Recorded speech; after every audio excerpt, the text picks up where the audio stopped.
Anybody, we're good to start whenever y'all want. Everybody ready? Yeah. Yes? All right, y'all, thank y'all for coming today. We're here actually at the corner of Turnbull and West Esplanade, where we had a SWAT roll this morning that was initiated probably around 10 o'clock. We had an adult individual that was having some mental episodes over the last few days. His wife was actually at the doctor's office early this morning to try to obtain a emergency committal on him. When another family member arrived here at the location to try to talk him into going to the hospital. Physical altercation, actually, well, that individual was attacked by the mental individual inside earlier today, which prompted our deputies being called. When our deputies arrived on the scene, they communicated with him through the front window, but they ended up firing shots from within inside the house. Our deputies retreated at that point in time, did not return fire at that point, just heard the gunshots from him inside the house, and we ended up setting a perimeter and activating our negotiation team and our SWAT team. Negotiations went on for several hours here today. At several times he ended up firing additional shots. In fact, took out one of our robots that was on his front porch. But we ended up having a peaceful solution. At the end of the day, we utilized one of our robots to continue to communicating with him, another one of our robots to communicate with him, and he finally ended up coming out the back door and was taken into custody, which he'll go to the hospital shortly.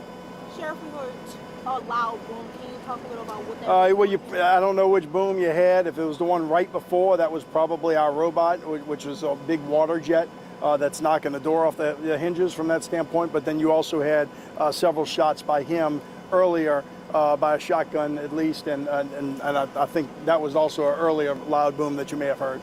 And what sort of charges is he going to face? You know, I don't know yet. We're going to bring him to the hospital and the physician's emergency committal. He certainly will have some criminal charges, but we'll put warrants out, and once he gets his mind back in a better location, we'll end up going through with the additional bookings. Sheriff, you were able to talk with the family. How grateful were they that this was a peaceful resolution? You know, look, that's what we always hope for. Obviously, in these types of situations, the negotiations aren't always set on peace, and that's our job to continue to try to talk through them. You never know what that outcome is. I mean, at the end of it, he's in control, but hopefully we were able to get through to him, and obviously we had a peaceful outcome at the end of it.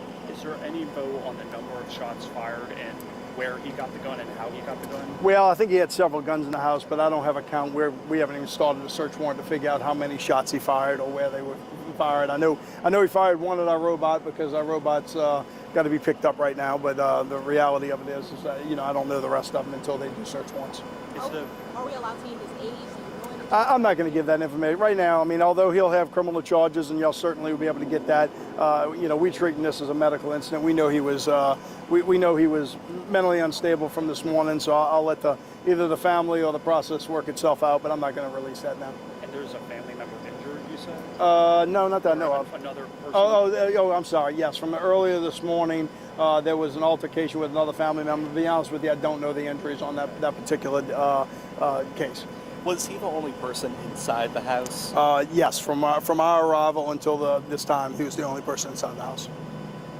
All right. What is the value of that robot? I don't know which one was shot, to be honest with you. We have several of them, and I don't know which one, but it's expensive. It was sitting on the front porch? We brought it up to the front porch, and I think I don't know if he shot through the window yet, Michelle, or if he opened the door, because he was doing kind of both during that period of time, but he obviously used the gun to shoot that robot. I don't know what weapon he used at this point because I haven't walked up there to find out. But well, he had a shotgun at one point in time. He also had a rifle at one point in time. I think he had a pistol also. So I don't know what gun was used to shoot the robot, but we'll certainly figure that out. You guys recovered 3 guns? We haven't even started processing that scene yet. Yeah. What's his age? I don't know. And then have you all been to this house before for any of the previous? I don't think so. I mean, I don't think we had any history. I think this is a recent onset from what I'm understanding. I'll let the family look at it, but from what I understand, this is a recent onset, and no, we haven't had anything previously. We were told that some of the nearby homes were evacuated. Do you know how many homes were? I don't. I mean, we tried to evacuate anybody that was home certainly within that first block and on the back side of the property, but I don't know how many people were home and how many people had to leave. Any idea when parents will be picking up people? Hopefully we'll be clear soon. Look, I mean, we'll certainly have a presence at the house executing a search warrant, but most of these assets will be out here probably within the next 30 minutes. Last question, do we know if he had the proper license permitting to to have these guns? Well, that's not required in Louisiana, so he could have whatever he needed to. Yeah. And Sheriff, if you could just talk about that process of negotiating with someone that has a mental history. You know, look, that's what I have trained negotiators, and that changes on every occasion, right? You're trying to elicit response to get them to come out peacefully, and sometimes that changes, and sometimes you're playing it by ear because of the person that you're talking to. Certainly, I was here on scene where our negotiators were at a different location, so I wasn't privy to all of the negotiation tactics that they used today, but certainly they worked. Guys, men and women, okay? We're okay. No injuries on our part, and again, no shots fired by us from the original incident. Yes. Sheriff, of course, y'all, state police, ATF, we've seen. Any other agencies out here? Not that I know of. I mean, JPSO certainly had the control. I think I saw some state police that were here just in case. ATF normally shows up, and I don't know if they stayed here for the whole time, but in any type of role like this, we have different task force that you'll have additional people that will show up in case we need it. Thank you so much. Oh, yeah. Appreciate Y'all it. have a good one. Thank you. Just after 10? It was just after 10 that I got notified, so I would say just after 10. I think it was like 10:08. And it was when, over at... what's that?